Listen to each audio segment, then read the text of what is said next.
Di Matan misalnya diterangkan zaman Matan penyembelian itu harus pakai bismillah.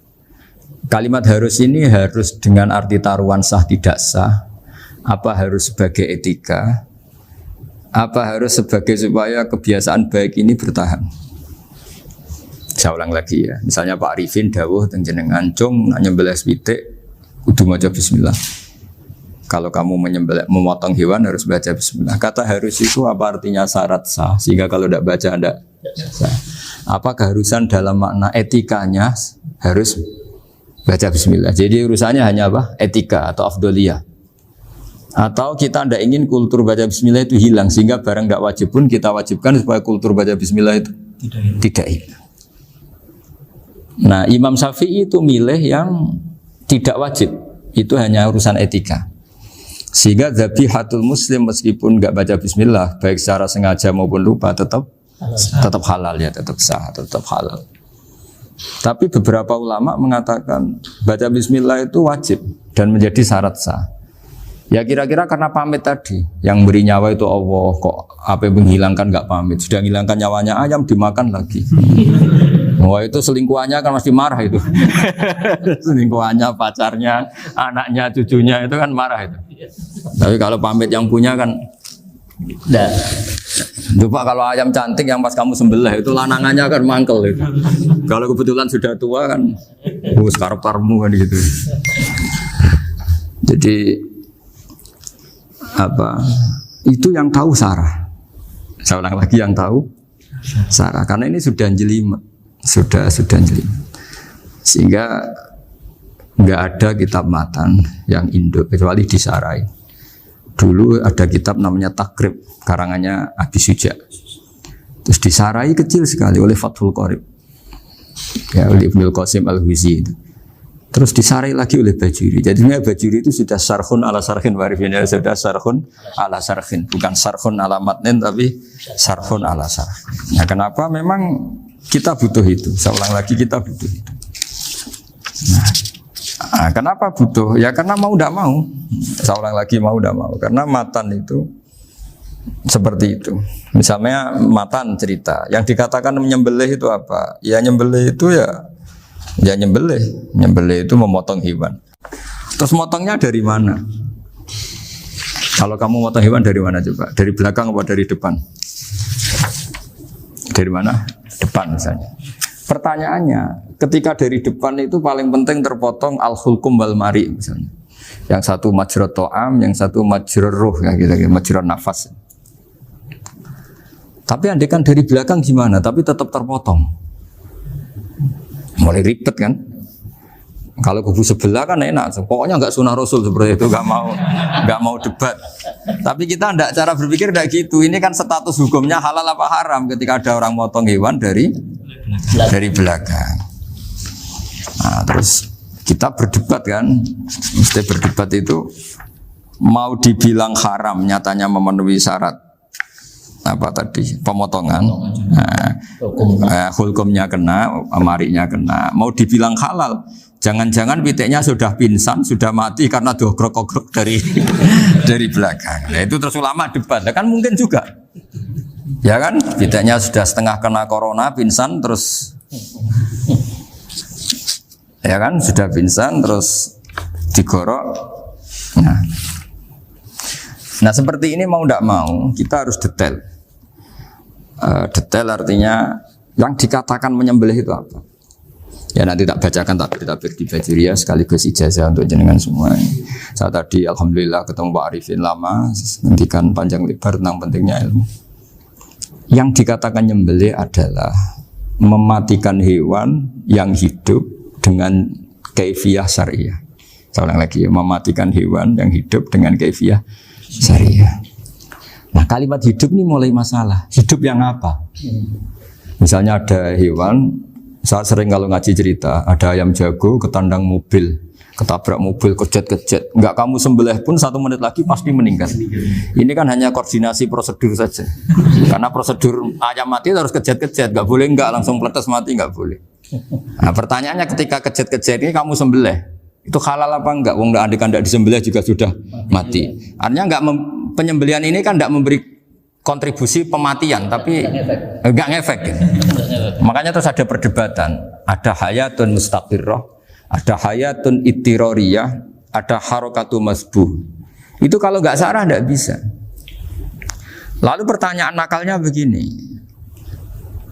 Saya itu betul pernah ngalami itu. Wayam jago itu kan mahal, apalagi kalau Bangkok kan.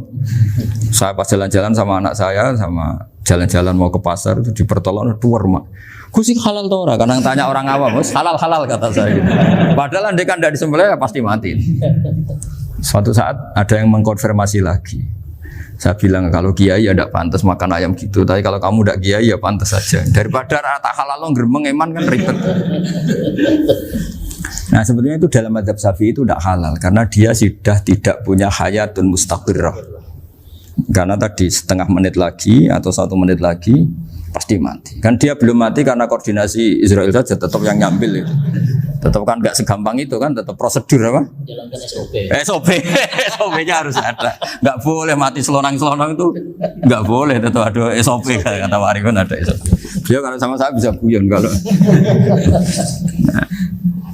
Nah, tapi misalnya nanti pertanyaan, tapi dalam mazhab Maliki itu diabaikan, hayat mustaqirrah, hayat ittiroriyah, hayat itu diabaikan. Cara berpikir Imam Malik lebih matematis. Kalau nggak disembelih itu matinya berapa menit? 1 menit lagi. Gara-gara disembelih dia mati sekarang. Berarti eksekutornya ya peso itu. Ya berarti peso itu memenuhi kriteria mematikan sesuatu yang masih hidup, hewan yang hidup dengan cara syar'i. Jadi andai kan ada rapat malaikat, matinya karena apa coba? Karena peso apa karena kecelakaan? Karena peso. Ya kan? Karena kalau nggak tanpa peso nunggu 1 menit, gara-gara disembelih langsung terjadi sekarang. Nah karena hukum halal ini yang menarik dan menguntungkan.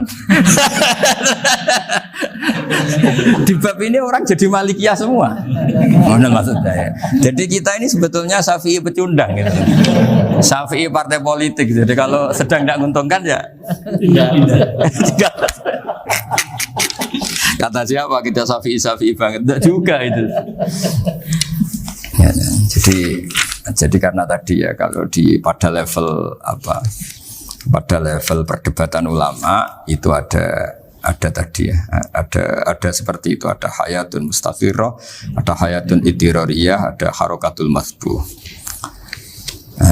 Jadi tak baca ya supaya dapat barokahnya ulama ya. Jadi tak baca redaksinya ini di halaman, terus kitab ini saya tinggal sebagai amal saya, keluarga saya, sebagai penghormatan saya sama Habib Ali, Habib Qures, Habib Hussein semuanya, Pak Arifin dan Bismillahirrahmanirrahim. Wa'alam, ini halaman 562, ikutnya bab kita buah kami Sayyidi wa Dzabai.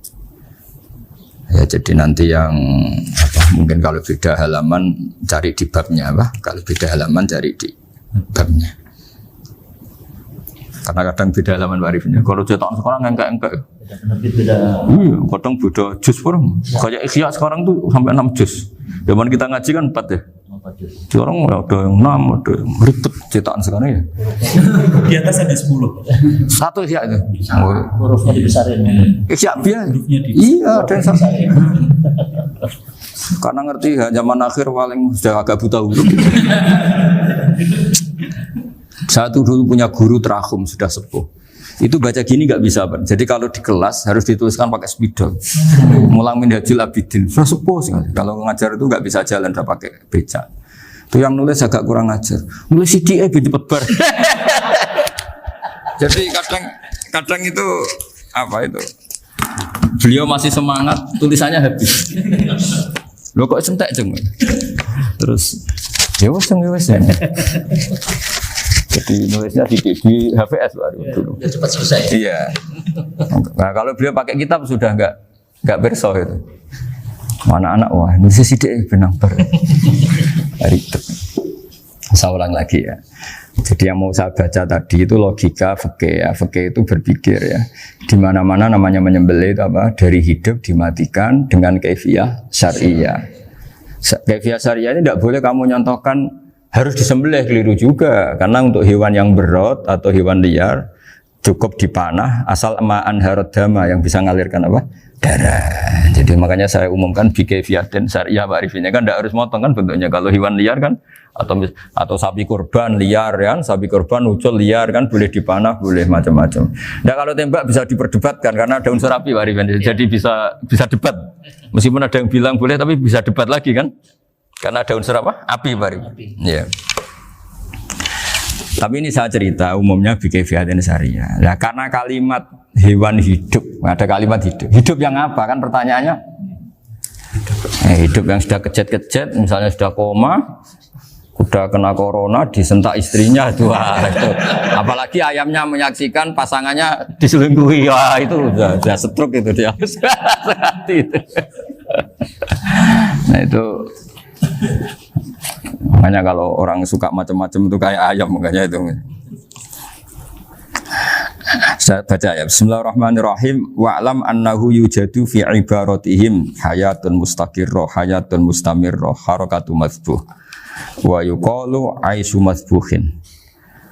Wal farqu baina annal hayata al mustaqirrah yakunu ma'a ibsarun bi ikhtiyarin wa nutqun bi ikhtiyarin wa harakatun ikhtiyariyah. Wal hayat al mustamirah ya allati tastamiru ila khurujir ruh minal jasad. Wa harakatul masbuh ya allati la yabqa maha ibsarun bi ikhtiyarin wala nutqun bi ikhtiyarin wala harakatu ikhtiyariyah. Bal yakun maha ibsar wa nutqun wa harakatun ibtirariyah ini. Wa ba'duhum farraqa bainahuma. Sampai saat terus ini. Jadi ini perbedaan-perbedaan pandangan ulama. Nah, Imam Malik itu mengabaikan semua istilah itu. Sing penting pas mbok sembelih iku kecelok urip, cara wong Jawa iku kecelok urip. Cek hayat mustaqirrah, cek ittirariyah, cek harakatu mazbuh, pokoknya kecelok urip. Ane kecelok urip bisa dibilang masih hidup. Karena kalau bisa dibilang masih hidup, kamu sembelih, tetap nanti rapat malaikat kira-kira gitu. Ini matinya karena apa? Karena kecelakaan. Oh, kalau kecelakaan 1 menit lagi matinya dong. Tapi kan matinya sekarang ya karena disembelih. Nah tadi saya bilang sebenarnya mazhab Syafi'i itu tidak seperti itu. Karena Imam Malik menghalalkan, biasanya penggemarnya lebih banyak. Di bab bongso halal itu kan penggemarnya masih banyak. Tapi ya sudahlah, itu masih ahli sunnah karena salah satu dari mazhab 4. Tapi logikanya juga masuk. Jadi kita bukan sekedar taklid ke Imam Malik, tapi kalau kita ikhtiyat ikut Imam Syafi'i ya monggo, karena mungkin secara medis karena mengalami seperti itu mungkin tingkat kesehatannya apanya sudah ya sudah lah, yang penting makanya terus orang Jawa pinter nak PTE jago ya halal, nak cilik enggak lah. Itu kan ibarat perdebatan antara kepiting sama yuyu. Yang menghalalkan kepiting itu mengharamkan yuyu, tahu yuyu yang kecil di sawah ya. Tak tanya, kenapa yuyu halal? Karena amfibi Gus, bisa hidup di dua alam. Memangnya kepiting enggak? Oh beda. Ternyata beda maksudnya. Eman Gus kalau haram. Eman kan kalau yuyu haram kan enggak ngefek kan? Kecil. Ini mufti kok. Oh, udah kadang halal, udah kadang makan selama ini. Iya, selama ini udah kadang makan itu. Makanya banyak kiai yang mengharamkan kepiting sebetulnya, tapi minoritas kan? Minoritas. Tapi yang mengharamkan yuyu mayoritas, wong kecil aja. Jadi kita ribet ikut siapa? Gitu. Kata siapa? Ahli fikih gak mikir untung rugi. Makanya saya ini bingung, jadi saya ini kan kiai ya, kiai betul. Susah kadang jadi kiai. Sebagian guru saya itu mengharamkan kepiting. Nah kalau kayak dolan di daerah Juwana Mas Nafis daerah itu, penghormatan tertinggi santri itu kalau nyugoi kiainya kepiting karena itu makanan termahal. Bingung kan dia? Mau tidak makan itu kayaknya dipersiapkan betul Pak Ribet. Udah ada effort ya. Warna nyari yang mahal kan. Mau makan itu sebagian guru kita mengharamkan. Akhirnya ya ada darurat tadi. Makan sekadarnya. Kalau saya habis 3 pasti israf. Kalau habis 1 prosedur hormat yang nyugui. Itu susahnya jadi kiai. Kalau kamu kan tidak kiai, mumpung gratis. Enaknya gak jadi kiai kan itu Mas. Pertimbangannya mumpung gratis. Sudah gitu masih mun dibutuh mawon, makai dibutuh mawon. Oh digawa tenan. Tapi sebetulnya ada sisi naif dari yang bilang halal tadi. Ketika yang bilang hal naif itu versinya, tapi ya nggak apa-apa, semoga dimaafkan Allah. Naifnya tadi, tapi saya tidak tapi itu masalah khilafiyah ya. Semoga yang mengatakan halal juga benar, karena punya perhitungan iman tadi. Tapi yang bilang halal itu tak tanya, Yuyu itu halal apa haram? Lucunya jawab haram semua. Yuyu bahasa Indonesia nggak ada kayaknya. Nggak tahu juga saya apa. Yang penting paham tapi Yuyu, yang kecil itu. Itu kalau diharamkan nggak ada yang protes ya? Nggak ada. Tapi kalau kepiting? Ini pakai model apa? Coba Pak Wafa, kalau alasannya amfibi, Yuyu sama kepiting sama enggak? Kalau alasannya amfibi, hidup di dua alam. Sama-sama. Sama-sama. Kenapa kepiting jadi halal?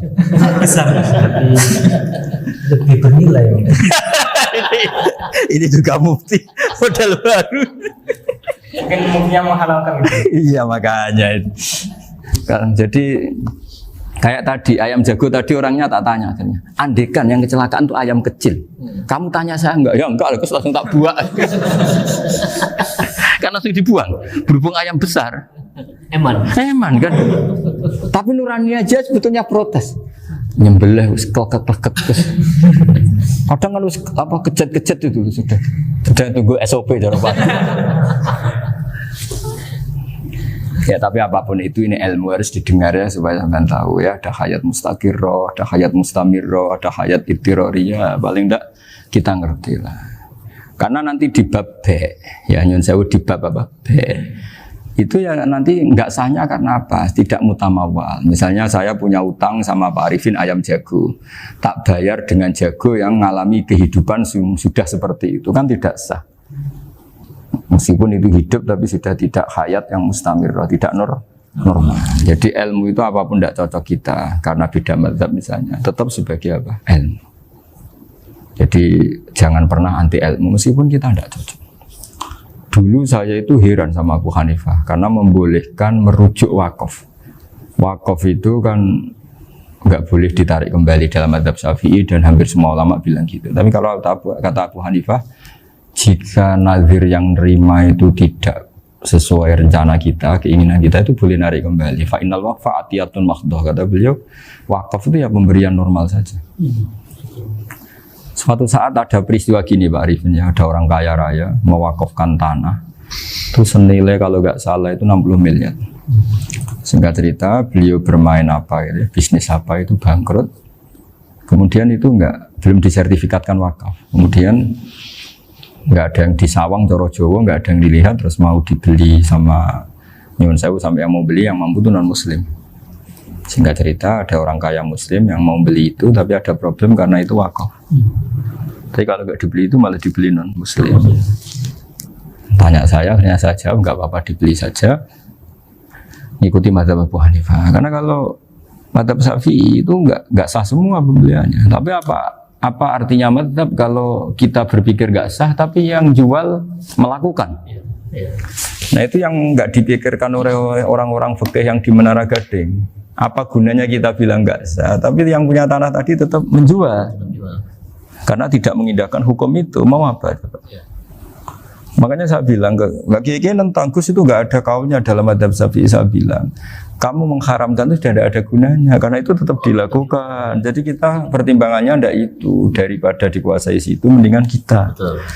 Nah itu sisi-sisi fikih. Makanya ini kita ngaji fikih tidak segampang itu memberi fatwa karena pertimbangannya banyak Pak. Dari hitam putih. Dari hitam putih gitu maksud saya, ini cerita. Jadi nanti kamu ngerti. Jadi mau apa coba?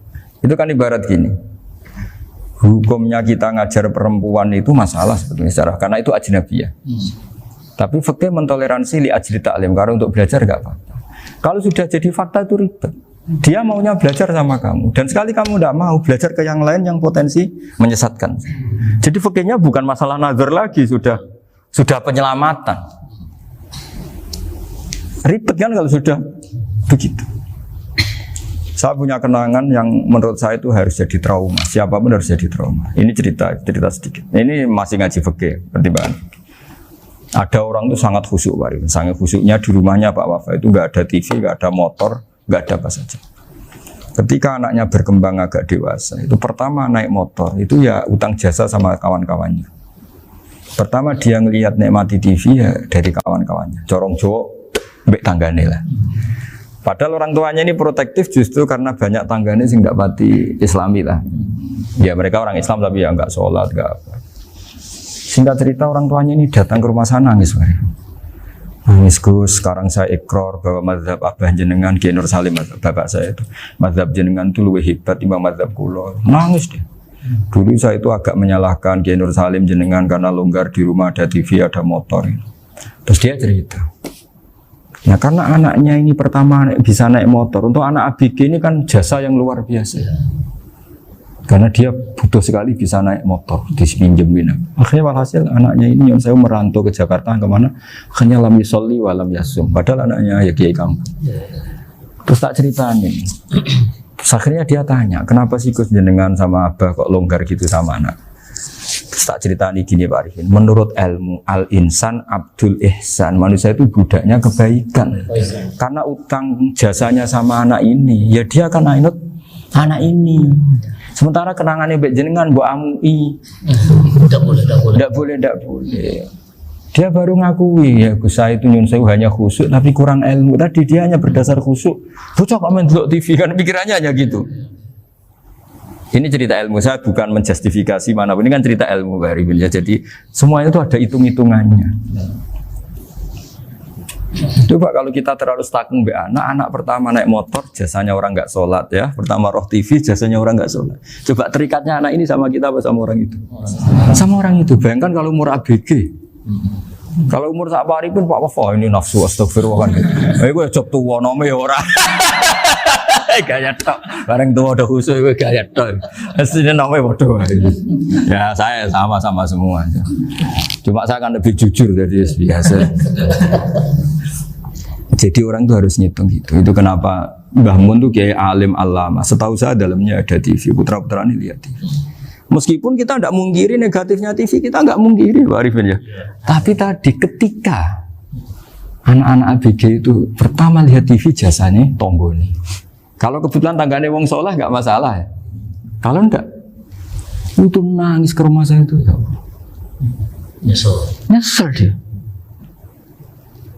Tapi saya bilang gini, ini jenengan tiang soleh, mesti anak jenengan suatu saat kembali. Coba pola jenengan harus rubah.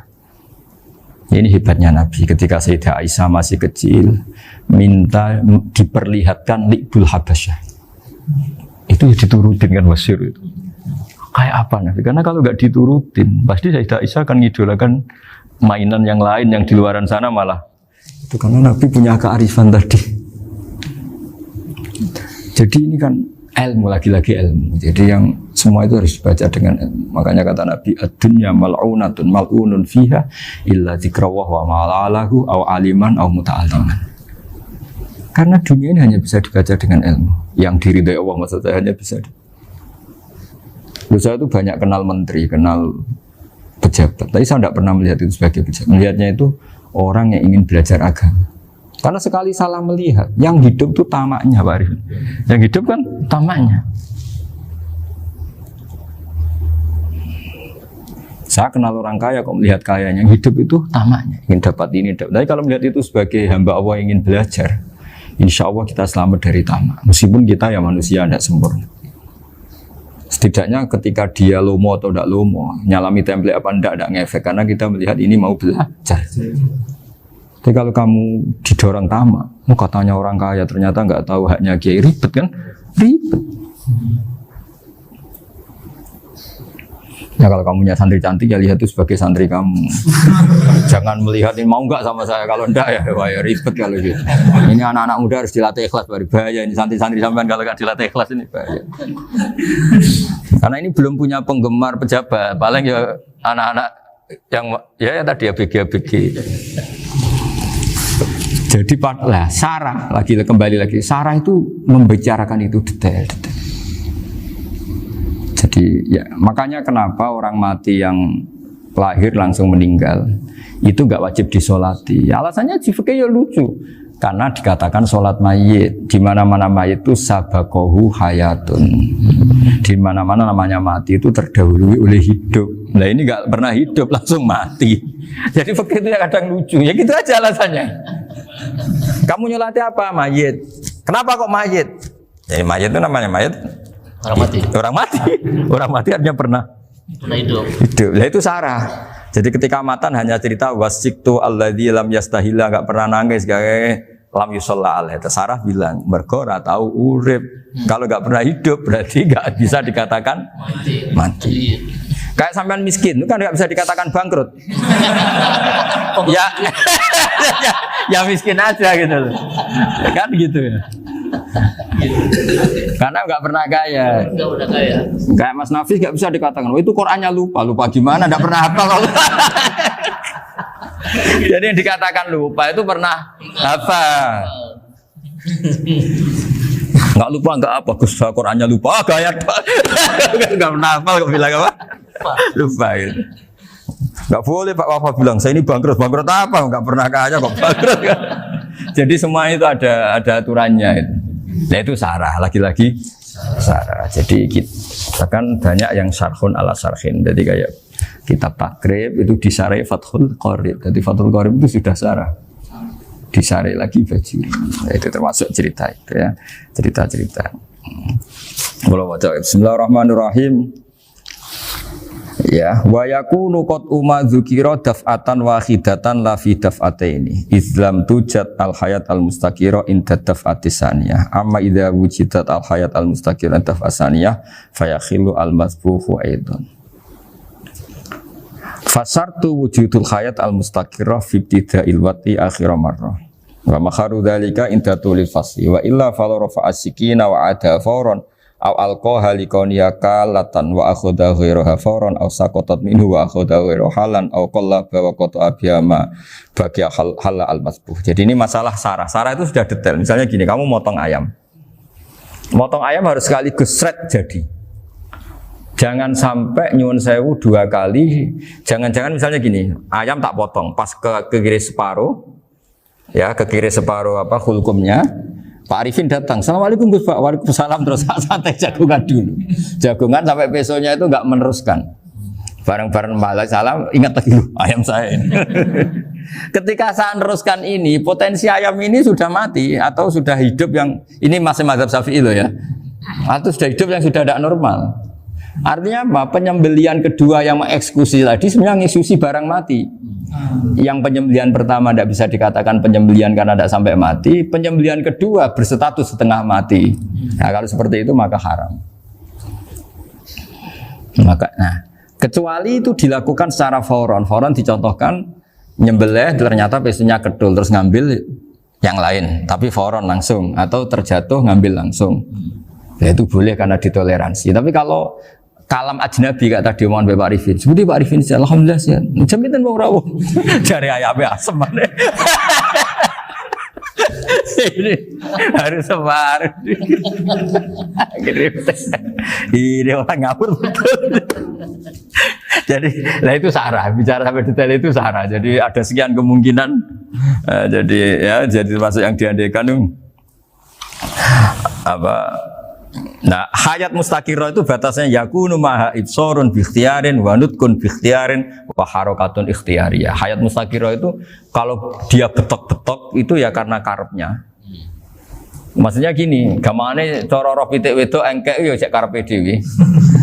Cara dia melihat peso itu karepe ya masih lari. Jadi misalnya ada ayam. Ayam kita sembelih baru luka sedikit. Belum sampai andaikan dibiarin ya mungkin suatu saat sembuh, luka. Terus melihat kamu lari ketakutan karena kamu dianggap gladiator, killer lah. Nah itu berarti punya hayat mustaqirah. Tapi sudah kalau kamu sembelih karek ngeriwit, roh kowe serawedi, ya kan? Mau demo ya sudah agak berkutik, ya dia berarti tidak punya hayat mustaqirah. Gitu.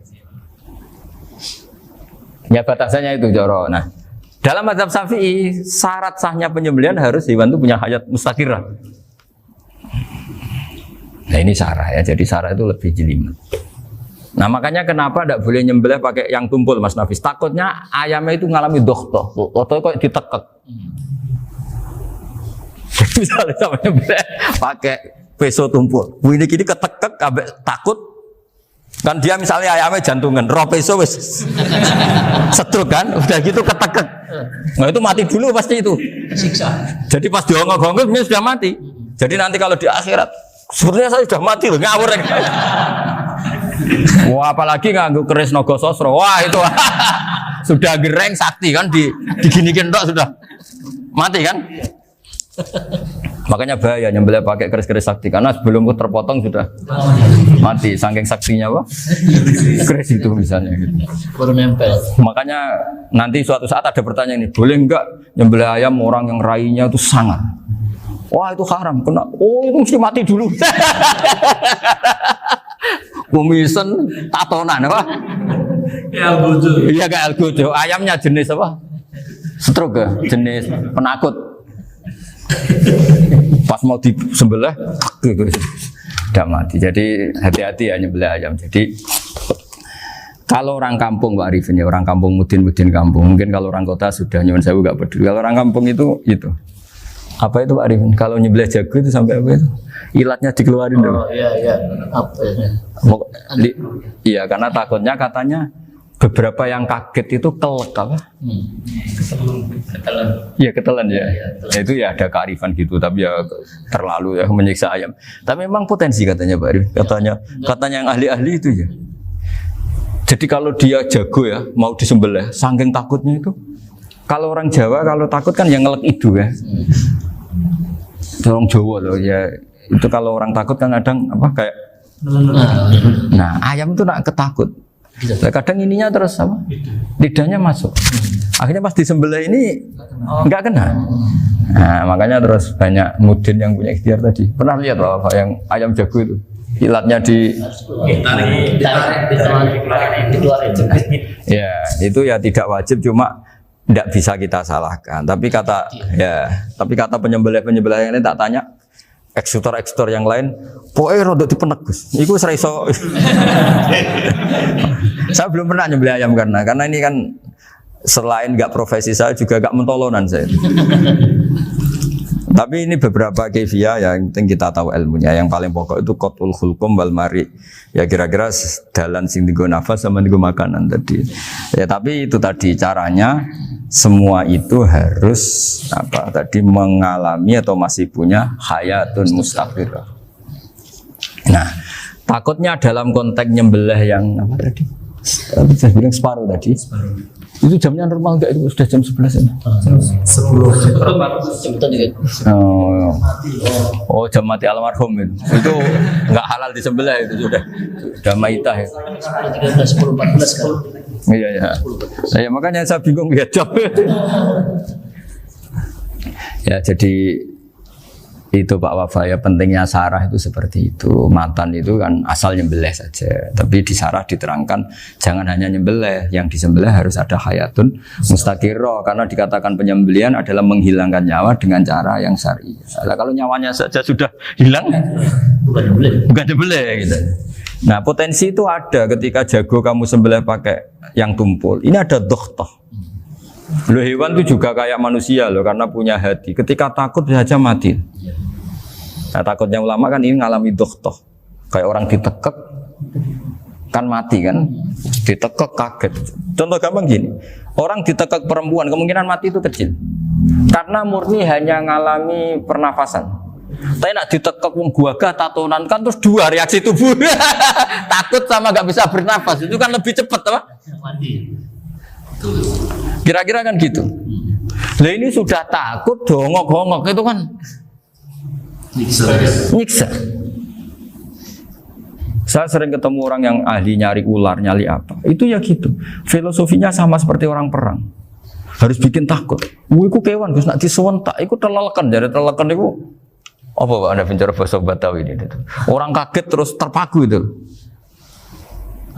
Teorinya Khalid bin Walid kan gitu. Kalau perang supaya musuh takut. Kamu tahu saya, kami siapa? Gertak gitu. Ayat ji'na biqaumin yuhibbunal mauta kama tuhibbunal hayat. Kita ini bawa pasukan yang mereka mencintai mati kayak kalian mencintai hidup. Pasukan kami ini wah darwis, berani modar ya wis gitu. Kira-kira gitu kalau bahasa Jawa itu. Berani mati. Akhirnya musuhnya kan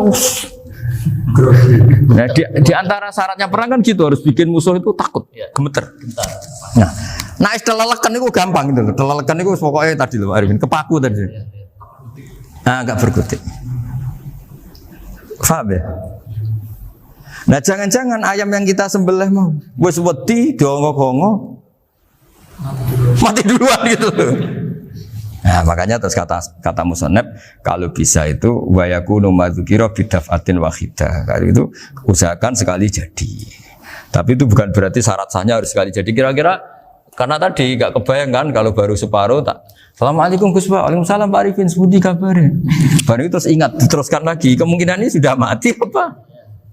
Nah makanya ya tapi lagi-lagi ini sarah ya tak baca Bismillahirrahmanirrahim wa yakunu qad umadzukira daf'atan wahidatan la fi daf'ataini fa innahu yahrumul masbuh hina idin. Kalau 2 kali, tapi 2 kali maksudnya yang 1 kali ini mengakibatkan kematian. Dikatakan penyembelian belum sempurna, dikatakan hidup toh nanti pasti mati, berarti tidak mengalami hayatun mustaqirrah. Paham ya? Jadi ini semoga dapat barokah dari para ulama. Jadi saya mohon nanti Pak Wafa, Pak Muntaha, teman-teman jangan hanya baca matan ya, pada level alim itu harus baca syarah karena matan itu nyuwun sewu tidak cukup untuk menjawab sekian kemungkinan. Nah syarah itu sono fardul masalah. Ya Pak Arifin ya mengandekan masalah meskipun belum terjadi ya pengandaian sehingga nanti kalau terjadi kalau militer itu apa? A, B ya? Alternatif gimana? Kalau strategi itu kan ada sekian A, B, C. Kalau A gagal, B sudah siap militer. Jadi kalau masuk surga pintu 1 nggak bisa, itu kedua. Lewat teras Gus. Ini sembrono. Bagi Al-Fatihah.